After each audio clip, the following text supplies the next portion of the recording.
Alright creators, let's get started. Today we're going over what I call the hidden gems of construction drawing. So today I have brought a couple friends.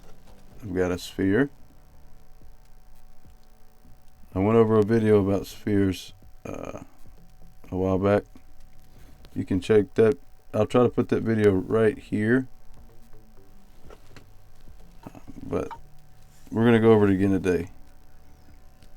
So I've also got a cube, very versatile. You can use a cube for all kinds of things. And then a cylinder. We'll use the cylinder a lot for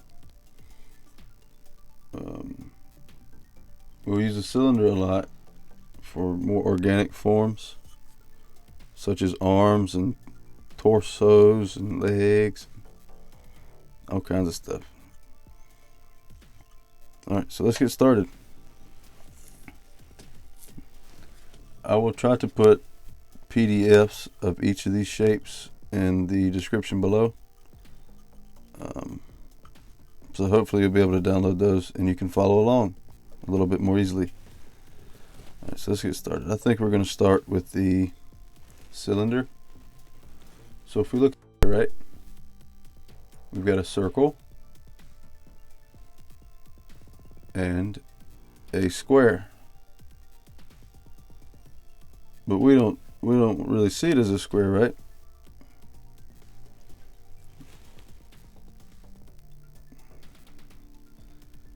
What happens with the cylinder when we see it on paper is we don't see a square. That would look weird. I mean a circle. So if we were to draw a pretty good circle here and then draw a line down and a line down for the square, that looks really odd, right? So when we look at the circle or the cylinder, we usually see it like this, and it describes it a lot better as a cylinder. What we're actually seeing right here is what we call an ellipse. We went over ellipses in one of my other videos as more of a warm-up, and I'll try to put that video up here as well. So to start off the cylinder, what we're going to do, I'm going to set this to the side. I'm going to try to, like I said, I'll try to get you these PDFs in the description. So what we're going to do is we'll draw two dots, and we're going to try to ghost that size. Right? And then we'll draw our two lines down to indicate the sides. Now when we do the bottom of the cylinder, it's going to be a little bit more curved than this one. And you can ghost that one in as well.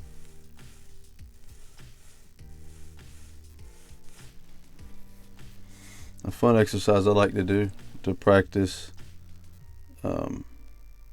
adding depth and dimension to my drawings, especially when practicing cylinders, is I'll go in here and draw another one behind it.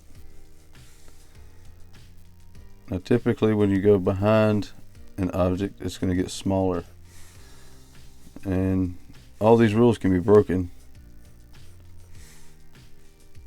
if you do it right. Right? So now we can go back right here and we can add a great big one. How it just looks like a gigantic cylinder. We're not looking for these to be perfect. If you have to go over them several times to get the right shape, that's fine.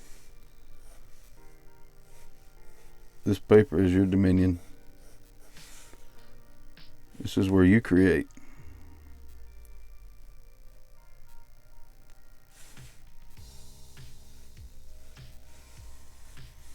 So now we have a couple towers. They could be cans, they could be buildings, some kind of alien city. where they worship cylinders or something. Alright, so when shading the cylinder, let me move it down a little bit. There we go. A little bit better. Yes, a little bit better. Okay, so for demonstration's sake, I'm going to put our light source right here. Okay. So this will be our light source. Now when we shade them,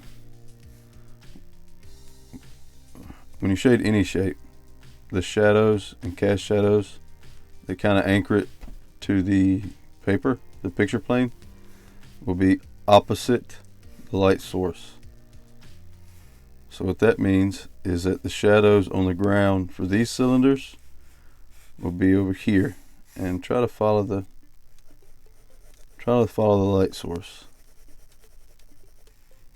So all of these will be on this side.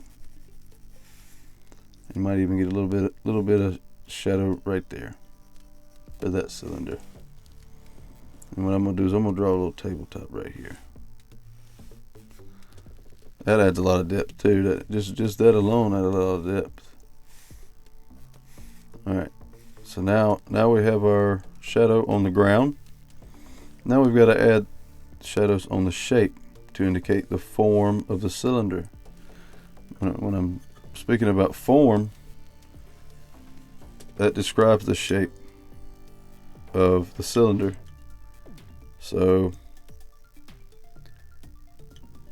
if we're looking at it and our light source is coming this way, this side's going to get a lot more shading and darkness than when we come across up here to where the light will stop.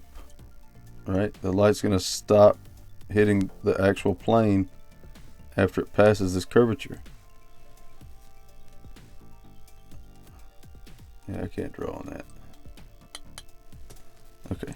Well, let me show you on the paper what I'm talking about. So the light's going to hit this. Say it's straight from the side, right? So the light's going to cut off probably right about here. So right here is going to be pretty white. It's going to be pretty bright. That's going to be the brightest area. And that'll probably be true, or that should be true on all the rest of them too as well, if it's coming from directly beside. Right? So right here, on the farthest away from the light source, that's going to be our darkest area. So let's go ahead and shade that in. And as we come across here, so if we're right here, and the closer we come across here, as we go around that curvature, the lighter it's going to get. It's because we're slowly getting closer to the light source. So we'll start easing up on our pencil. Don't worry too much if it's perfect shading. We can always blend it later.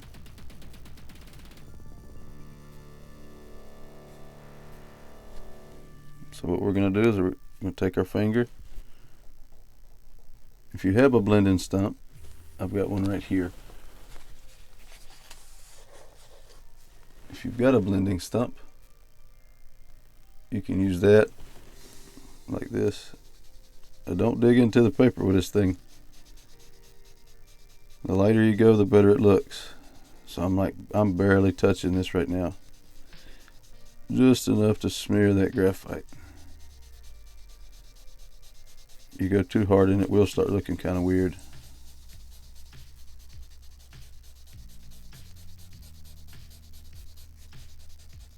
Just go slow, take your time.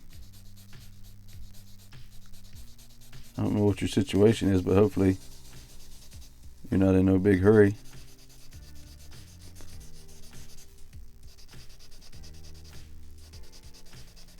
If you need to go a little bit harder, you can. Like right here, I'm getting a little bit harder.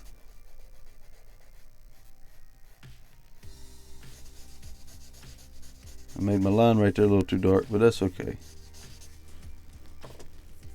Alright, so now we'll do that on the other two.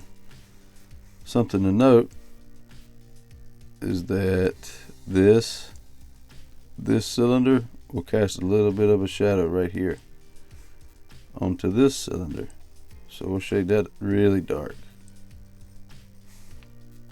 And then we'll start shading in our main cylinder, or let's call it the body of the cylinder.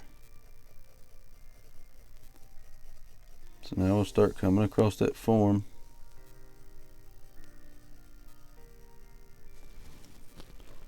And then we'll go back to our blending stump.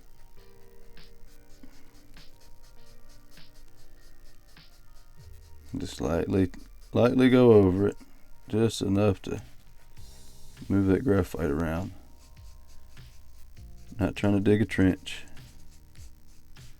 If you go a little bit further over this way, that's fine too. It just adds to the form.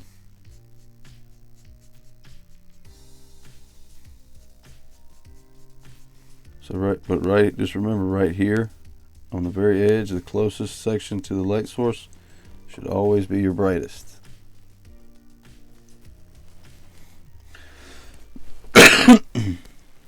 Excuse me. And again, this front cylinder will have a little bit of a shadow right here.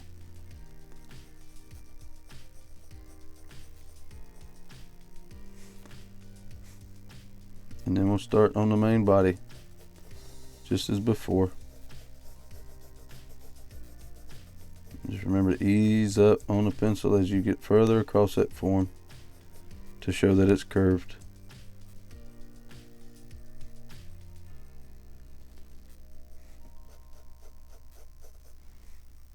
I'm going to try to darken this up a little bit.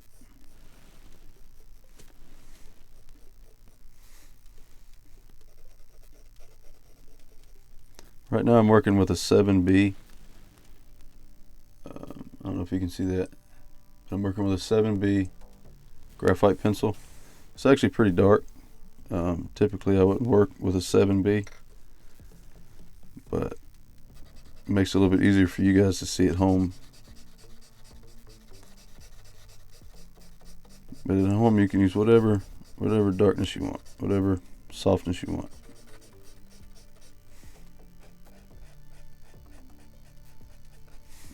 If you'd like to see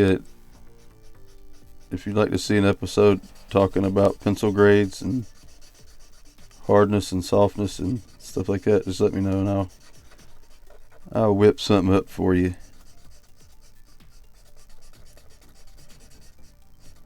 That's looking pretty. That's looking pretty deep right there, isn't it?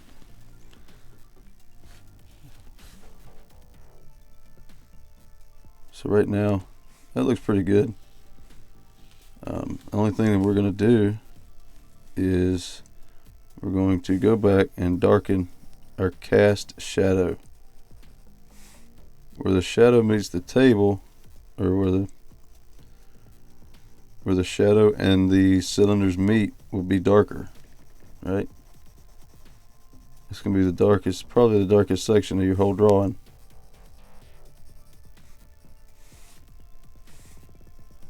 It's called a cast shadow.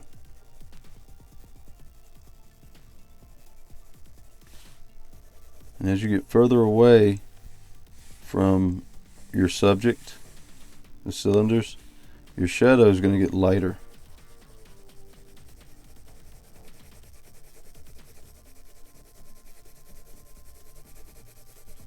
Now you can make these cylinders look a lot better if you spend a lot more time on them. But I think they look pretty. I think they're looking pretty good right now.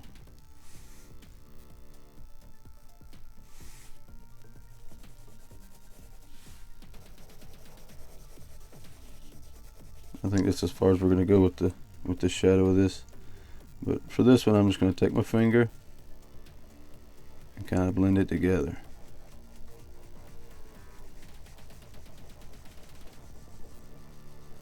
And actually, the way I've got my cast shadow going, it looks like the light source is more behind it, pointing this way. But it still looks pretty cool. That's my fault. I messed that up. Every artist makes mistakes. behind every artist is about 10,000 different bad drawings that they've done. Even professional artists make bad drawings still, I'm sure.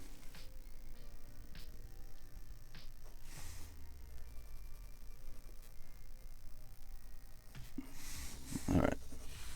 So it looks pretty good, right? So this is great practice for getting to understand how cylinders work. And later on, I plan on doing more construction drawings with cylinders. Cylinders are great for describing different body parts, and like in your hands. There's all kinds. There's a cylinder here, here, here, here, here, here. Your fingers are cylinders. Or hands like mine are like sausages. That's okay. If you look at your arm, you got a whole long cylinder right there. You just got to try to break down your subject into simple shapes, like your palm. That's more of a box. You could describe it with a box. And we'll try to go over that later. But today we're just trying to get down the basics, right? Basic, simple shapes. That's why they're called hidden gems. You can use them for just about everything if you have the right mindset. Alright, so now we're going to move on to the cube. Same thing with the cube, kind of as before with the cylinder.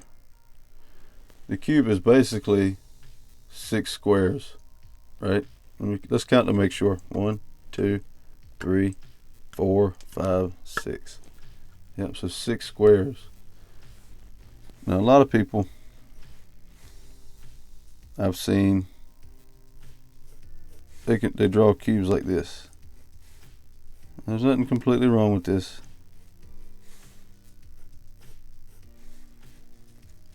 And then you angle them back a little bit and draw your straight lines down. And that's not completely wrong, right? And I'm gonna do about the same way. But instead of making this look perfectly flat, that kind of flattens it out a little bit, kind of flattens the image. Let's get rid of some of the dirt. What I'm going to do is I'm going to start with this top plane, right? So what I'm going to do is draw a dot here, draw 4 dots for the top, and then we're just going to connect them.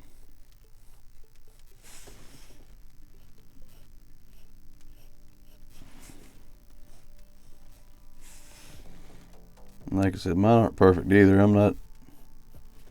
I'm learning too. I learn every day that I draw. So we've got our diamond, because if we look at our cube again, we're going to tilt it on its side, and we're going to turn it a little bit, and we've got a diamond right here on top. All right. It's kind of a cool sound. Anyway, so now we're going to draw our sides straight down. Now your center line should be your longest line. If you draw them all the same length, and it starts kind of warping a little bit. And if you're going for that kind of look, that's cool, man. You know, I'm not really into abstract art, but hey, people like it. Just because it's not my thing don't mean it's not good. This one's not quite straight, is it?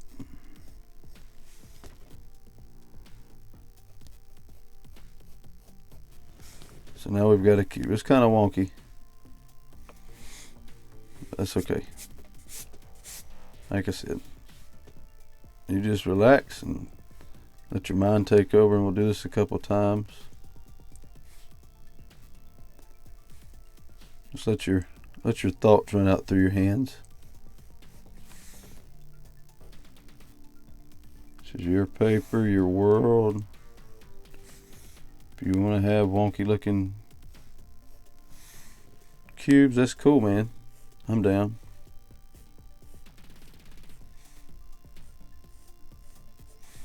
I would say try to make both of these the same, or at least around the same length.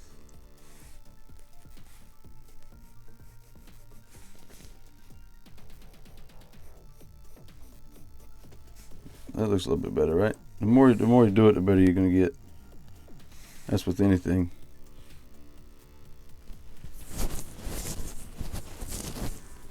I'm gonna flip my notebook around, or my sketchbook around,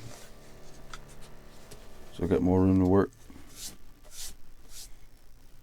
Need a sip of water.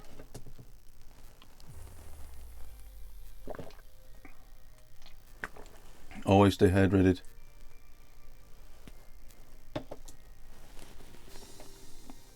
Drawing takes a lot out of you, man. Another way that you can draw a really good cube, and this is the way I like to do it better, is draw your horizon line. So we're getting into a little bit of perspective here, but I'm not going to go real deep because that's a lot. That's a lot to talk about in one sitting. Sometimes, knowing me. But anyway, so we're going to work on 2-point perspective in this particular section. So with 2-point perspective, we're going to have a point here and a point here. A 2-point perspective is a little bit closer to how we actually see, because we don't see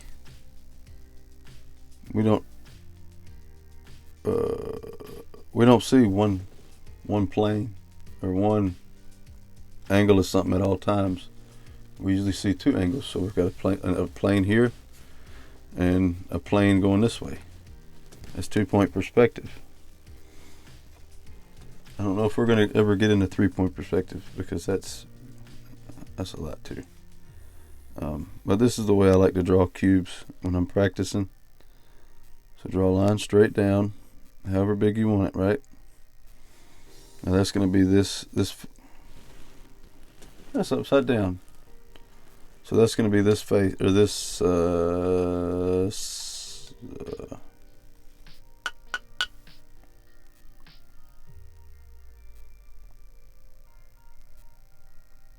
this line. We'll call it a line. Okay, so now what we're going to do is we're going to line the top of this line up with this dot the best we can. If you have a ruler, you can use a ruler. That's perfectly acceptable on my channel. We'll just draw it straight back. And then, if you remember in one of my first videos, I go over the drawing exercises with the dots. This is why we do that exercise, or one of the reasons we do that exercise. So now we're going to do the same thing here.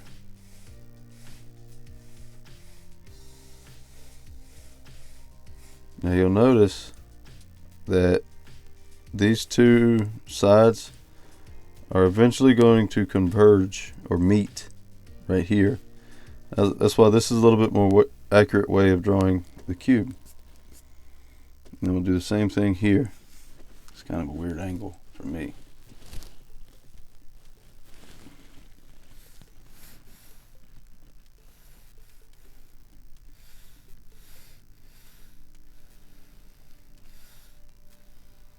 Don't worry about wobbly lines. Don't worry about them at all.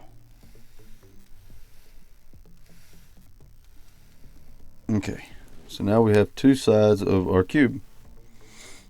So what we want to do is we want to establish the other 2 sides to get those 2 faces, right? So what we're going to do is we're going to draw two lines straight down, or at least the same angle as these, okay? So that's pretty good. Don't worry if these are the same length. If they're different widths, that's fine. It's just not a cube. It's still a box.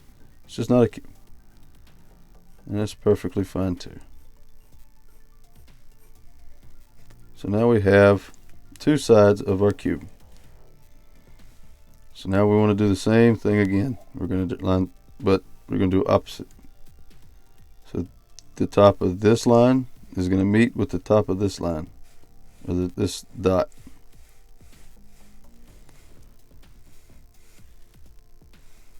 Give me a minute.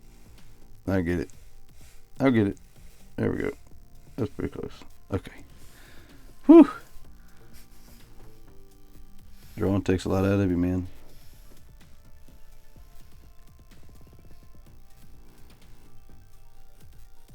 That's pretty close. For this angle, I might break out my ruler. I'm gonna cheat a little bit. I ain't gonna call it cheating. Like I said, it's perfectly acceptable. If you want to get really good crisp lines, you can do this. That's fine. I hope my head wasn't in the way, y'all. I'm sorry. So that's a nice crisp line. So we'll just darken these up to indicate the edges of our shape. Okay, we're building the shape. I'm gonna actually sharpen my pencil right quick. 1 second.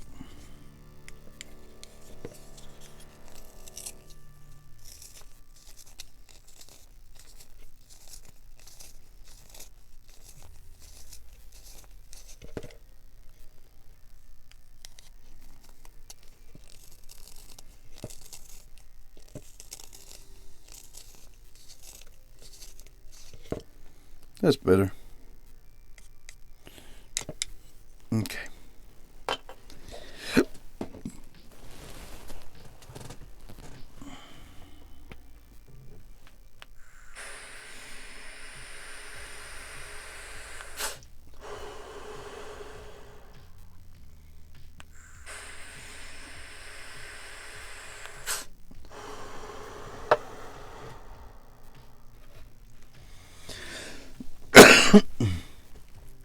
Now with the cube, we're going to put our light source in the same spot for demonstration's sake, okay?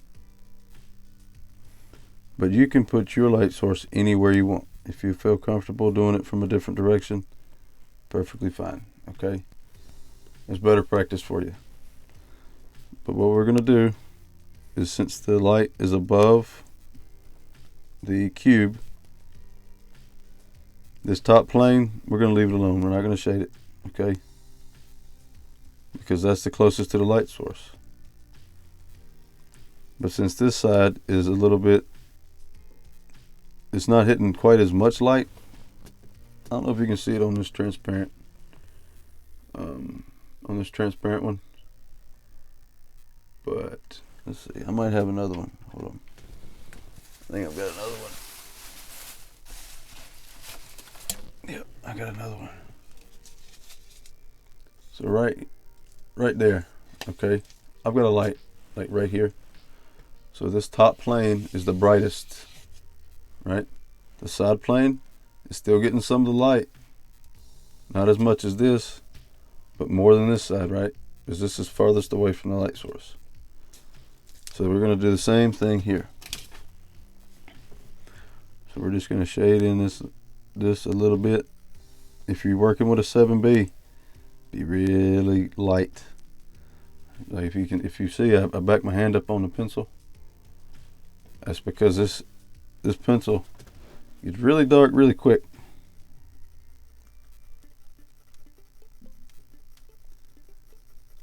So just really lightly shade in your cube. And now I'm going to bring my hand back up on the pencil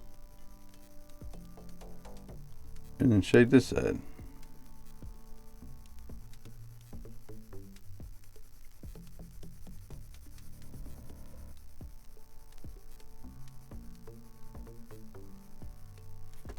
Alright, now since our light is coming from this way, our cast shadow is going to be over here too.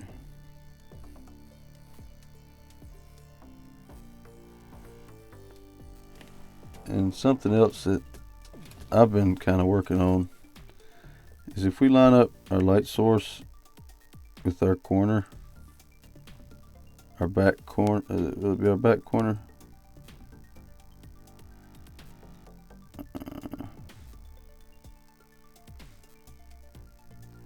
This works better on a sphere. Let's not worry about that.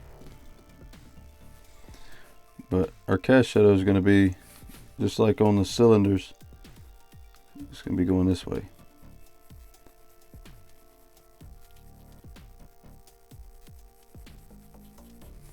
And again, where the shape meets the table,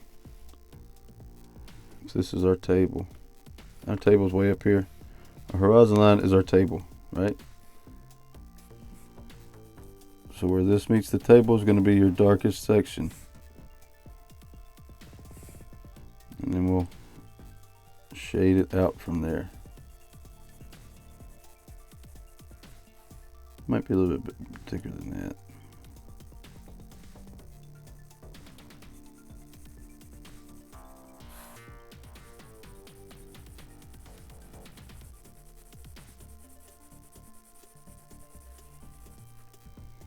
We'll shade it in with our finger. Ain't nothing wrong with getting a little bit messy. It's part of the fun. If you want to make your shape look a little bit smoother, take your blending stump if you want, or you can use your finger. See how it makes it a little bit darker and smoother looking, because it's not relying on the grain of the paper anymore. And then we'll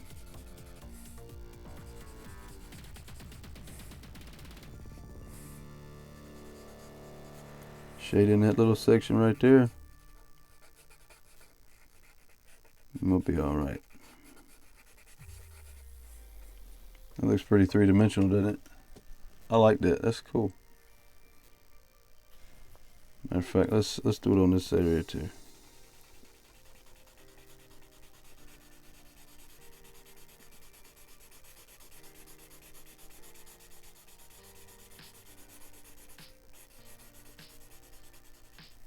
Might even get a little bit of shadow over here.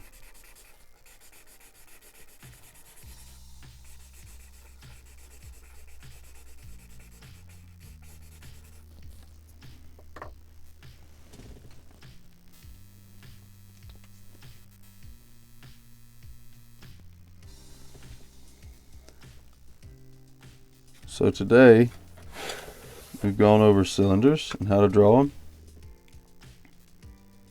and how to shade and use a light source.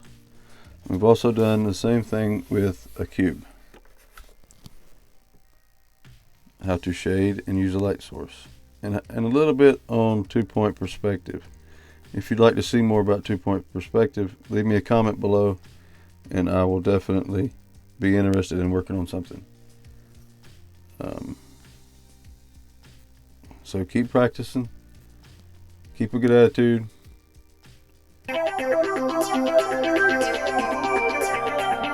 Alright creators, thank you for joining me today. I hope that you found this video very valuable and informative. If you enjoyed this video, please like, share, and subscribe. And please check out a couple of my other videos, and there'll be more coming soon. So make sure to check them out.